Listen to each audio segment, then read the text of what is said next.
Teka-teki siapa lawan tim Garuda Muda di perempat final Piala Asia U17 terjawab sudah. Adalah Korea Utara yang akan menjadi ujian tim asuhan Nova Arianto di babak selanjutnya. Di pertandingan terakhir grup D, Korea Utara bermain imbang dengan Oman dan berakhir menjadi runner-up klasemen. Timnas U17 patut waspada. Tim Korea Utara merupakan salah satu tim tersukses di Piala Asia U17 dengan 2 gelar juara pada tahun 2010 dan 2014. Menghadapi Piala Asia Junior ini, pelatih Nova Arianto kerap berpesan ke pemainnya agar fokus pada setiap pertandingan, siapapun lawannya. Yang pasti setelah kita bersyukur ya kita bisa lolos ke Piala Dunia, dan sekarang sama seperti dari awal kita datang di sini, saya minta pemain tetap fokus dari game per gamenya ya. Kita tidak mau melihat apakah kita lolos Piala Dunia atau kalau kita sudah lolos Piala Dunia apakah kita harus juara grup atau kita harus ke final, itu tidak terlalu saya pikirkan ya. Tapi saya selalu sampaikan ke pemain, saya minta fokus pemain adalah game per game. Ketua Umum PSSI Erick Thohir juga mengingatkan pemain timnas agar tidak terlena dengan hasil manis di fase grup. Erick menginginkan skuad Garuda Muda punya persiapan serta mentalitas yang lebih matang. Di Instagramnya, Erick menulis pesan, perlu persiapan yang lebih matang untuk berjuang di babak 8 besar. Siapapun yang akan kita hadapi nanti tidak akan mudah, tapi kami pasti akan tampil dengan berani dan berjuang untuk kebanggaan Indonesia. Sementara itu, mantan pelatih timnas Rahmat Darmawan menilai Evandra Florasta CS harus fokus menjaga mental serta bermain lepas jika masih ingin mengukir catatan apik di Piala Asia. Lawan Korea Utara kita terus mampu menjaga terutama motivasi bermain dan konfidensi pemain, karena mentalitas ini akan sangat mempengaruhi untuk pemain-pemain ini bisa bermain baik, bisa bermain lebih lepas, dan lawan yang kita hadapi menurut saya tidak lebih baik dari Korea Selatan. Jadi optimisme saya pribadi dan mungkin teman-teman semua di sepak bola yakin tim ini akan mampu terus meneruskan levelnya lebih baik lagi. Jika mampu mengalahkan Korea Utara, Garuda Muda bakal meladeni pemenang antara Uzbekistan dan Uni Emirat Arab di babak semifinal.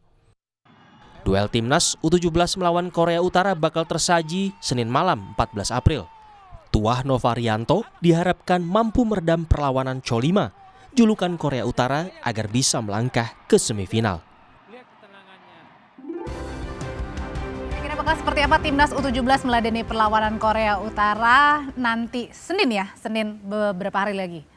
Minggu, Senin masih ada 2 hari lagi. 2 hari untuk persiapan. Kita ulas bersama pengamat sepak bola Anton Sanjoyo, Bung Joy dan juga Mas Oki. Yang kali ini kayaknya nampaknya di segmen ini bukan menjadi host tapi pengamat.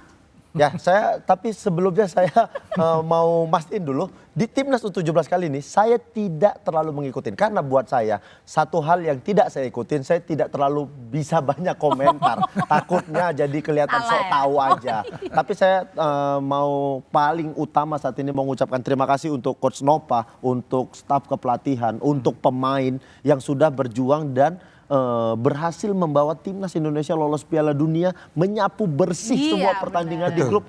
Prestasi besar sekali. Terima kasih. Yang penting mereka harus fokus lawan Korea Utara. Tadi ada statement bilang Coach RD bilang tadi ya, tidak lebih baik daripada Korea Selatan. Apa iya tidak lebih baik, Om? Tidak lebih baik secara teknis individu. Skillnya memang sedikit di bawah. Tapi mereka menurut saya unggul dari segi militan. Dari sisi bagaimana mereka tampil, ini khas negara-negara komunis ya, yang memang mendidik pemuda-pemudanya itu dengan sangat militansinya sangat tinggi, kelihatan betul di lapangan. Keras mainnya, tekniknya nggak terlalu tinggi, tapi determinasinya menurut saya harus diwaspadai. Daya juangnya mereka nggak pernah tuh jatuh lalu tiba-tiba terus guling-guling, itu nggak pernah. Iya kan? Jadi kesenggol dikit. Bangun lagi.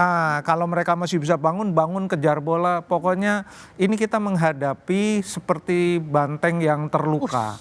Nah, ini yang harus diwaspadai. Tapi benar saya lihat Coach Nova ini ya, benar-benar jaga ini anak-anak U17 ini kan secara mereka dewasa belum, tapi udah lebih dari remaja gitu kira-kira. Jadi yang saya salut betul dari Coach Nova, ini anak-anak nggak boleh main medsos loh. Iya benar. Ya, nggak boleh main medsos. Libur dulu medsosnya. Betul, karena apa? Begitu dia main medsos, 3 kemenangan beruntun, puja-pujinya luar biasa, dia merasa udah wah saya udah jadi hebat nih, gitu loh. Nah sementara sebetulnya dari kalau sisi hebat atau tidak hebat, kita harus lihat dalam jangka yang panjang. Ini turnamen pendek, sukses masuk ke Piala Dunia, tapi perjalanan mereka itu sebagai pemain tuh masih panjang banget. Jangan sampai nih mereka diganggu sama puji-pujian yang berlebihan, kemudian mereka merasa besar kepala, sudah merasa apalagi ya dengan segala maaf media juga kan manggil mereka timnas. Padahal mereka itu sebetulnya masih di kelompok umur. Ya. Kalau di dalam teorinya sebetulnya yang namanya pemain timnas itu yang senior. Kalau kita baca dari statuta FIFA lah apa segala macam itu. Karena mungkin udah juga menyabet kemenangan semua itu. Betul. Ya. Jadi saya pernah nih ketemu orang, anak saya pemain timnas. Bilang, saya kaget itu teman saya. Pemain timnas umur berapa saya bilang gitu? 11 tahun. Hah, nggak ada timnas U11 saya bilang gitu. Tapi bapaknya ini begitu bangganya karena dia katanya anaknya itu masuk timnas Indonesia U11. Padahal itu nggak ada. Padahal dia ditipu. Ditipunya dia disuruh bayar 40 juta waktu itu beberapa tahun yang lalu supaya anaknya bisa dibawa ke luar negeri waktu itu ke Kinabalu kalau nggak salah ke Sarawak untuk main on behalf Indonesia. Tapi bukan timnas. Ini juga mantan pemain timnas kan? Oh kalau saya nggak sempat ya, saya seleksi saja. Seleksi. Saya harus memastikan itu kalau saya hanya seleksi saja. Jadi tidak asal klaim gitu ya. Tapi mungkin sebelumnya mungkin Om Joy juga bingung dibilang, saya dulunya mantan pemain profesional Om. Oh gitu. Di Liga Indonesia Om. Makanya saya tahu. Klubnya?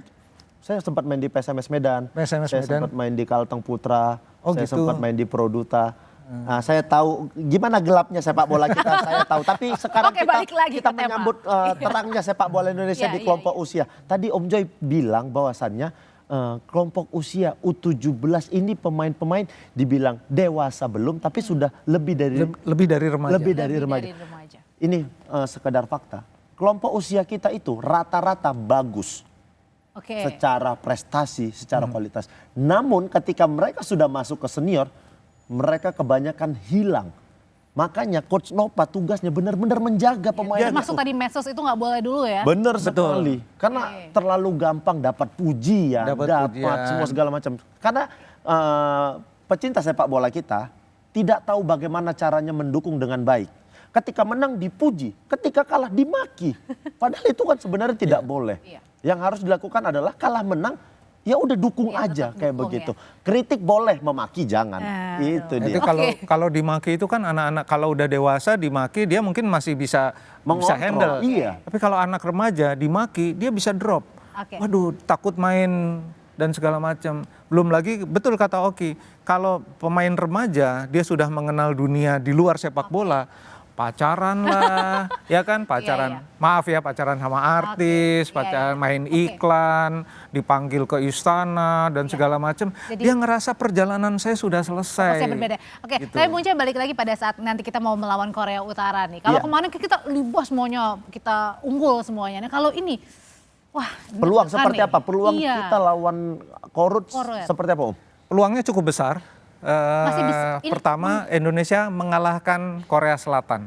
Korea Selatan yang secara peringkat jauh di atas Korea Utara. Benar. Nah, meskipun orang boleh bilang itu kemenangan yang sedikit keberuntungan lah apa, tapi menang. Ya kan itu kepercayaan diri tinggi. Dan dari semua sisi, kemarin pertandingan terakhir Indonesia kan hampir semua pemain utama dicadangkan. Jadi yang 7 pemain utama itu sekarang kondisinya lebih bugar daripada pemain-pemain Korea Utara. Jadi saya yakin dari sisi kebugaran oke. Dari sisi skill menurut saya sama. Nah yang penting dalam babak sekarang itu karena ini quarter final siapa kalah tersingkir. Memang yang diperlukan adalah benar-benar percaya diri. Percaya diri bahwa saya bisa mengalahkan siapa saja dan bisa kan kemarin ngalahin Korea, ngalahin Yaman, semuanya dikalahin sama Indonesia. Bahkan dari sejak kualifikasi Indonesia hanya kalah sekali lawan Iran itu dalam pertandingan uji coba. Irannya sendiri tersingkir. Gitu. Jadi dari sisi kepercayaan diri ini anak-anak punya mentalitas yang oke. Dan peluangnya masih besar. Sempat saya ragukan waktu lawan Korea kan nggak banyak nyerang. Ternyata bisa bikin banyak gol. ya kan, melawan Yaman dan terakhir Afghanistan bisa bikin 2 gol juga meskipun yang bikin gol adalah pemain-pemain inti setelah pemain cadangan ditarik. Tapi at least di lini depan kekhawatiran saya hilang. Mereka punya daya mencetak gol tinggi. Mereka klinikal mencetak golnya. Bahkan gol-golnya cantik-cantik. Jadi saya sih tetap optimis melawan meskipun Korea Utara kayak apa, rambutnya cepak semua loh. Rambutnya cepak semua ala militer gitu. Jadi memang mereka itu masuk ke lapangan, kalau di negara-negara komunis kan dia hanya bisa hidup kalau dia berprestasi untuk negara. Jadi itu yang akan dibawa ke lapangan. Mereka akan hidup mati, berjuang mati-matian demi pujian dari negaranya. Kalau dia dapat pujian, hidup dia terjamin. Oke, kita sekarang bicara strategi. Apakah Coach Nova harus bermain seperti lawan Korsel atau bermain seperti lawan Yaman? Saya melihat begini, Coach Nova ini menurut saya smartnya begini. Jadi dia akan melihat apa yang akan terjadi pada 10 menit pertama. Tapi formasi dia menurut saya adalah formasi yang ready untuk bertahan sekaligus ready untuk menyerang. Dengan 3-4-2-1 dia ready menyerang, dengan 5-4-1 dia ready bertahan. Jadi formasi itu bisa switch dalam hitungan detik. Kuncinya adalah pemain sayapnya. 2 pemain sayapnya yang bergerak maju mundur. Kalau Korea Utara menekan dengan hebat, mereka akan berada di posisi di sekitar center back, 3 center back. Kalau menyerang mereka akan langsung naik ke perimeter pertahanan lawan. Jadi saya rasa sih itu formasi 3-4-2-1 atau bisa menjadi 5-4-1 itu sudah banyak sekali digunakan oleh tim-tim besar di dunia, mau baik klub maupun negara. Jadi menurut saya Coach Nova sudah fasih betul dengan formasi itu. Agak berbeda dengan formasi yang sekarang di senior oleh Patrick Kluivert. Agak berbeda, tetapi kurang lebih backbone-nya, strateginya sama. Kurang lebih sama. Kalau dilihat dari jadwal istirahat yang lumayan panjang buat timnas Indonesia, berarti pemain yang bakal diturunkan adalah pemain yang selama ini selalu jadi starting Atau melihat pertandingan lawan Afghanistan kemarin, ada pemain yang bisa peluang main lawan Korea ini sendiri. Saya lebih condong bahwa starting line up lawan Korea dan melawan Yaman yang akan dipakai.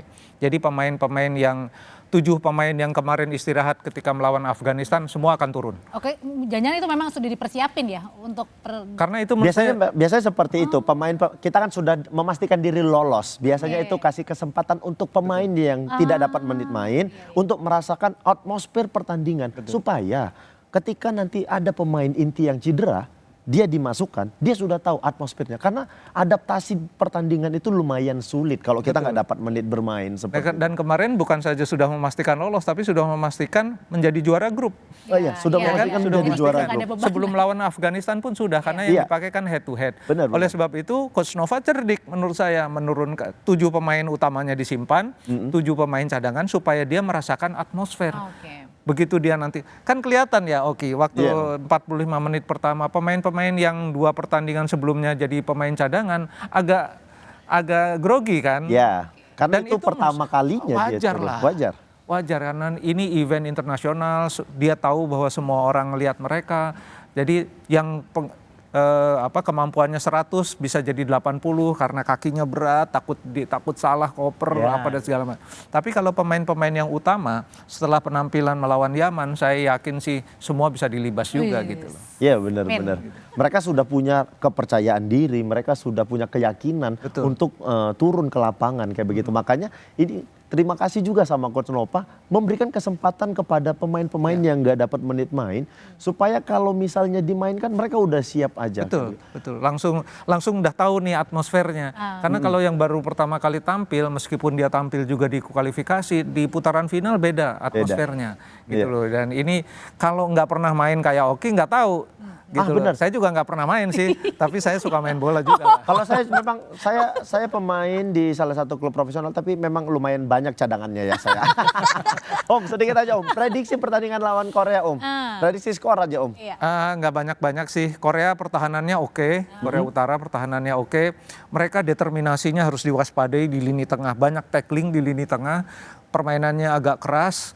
Di lini belakang mereka nggak ada kompromi, ya hajar aja, gaprak-gaprak, mereka nggak peduli kartu dan segala macam. Kalau kita bermain dengan tim yang nothing tulus seperti itu, kita yang harus hati-hati. Nah ini saya nggak prediksi banyak-banyak sih 1-0 atau 2-1, tapi leading. Ada nggak peluang sampai perpanjangan waktu, Om? Selalu ada untuk babak knockout seperti ini, selalu ada.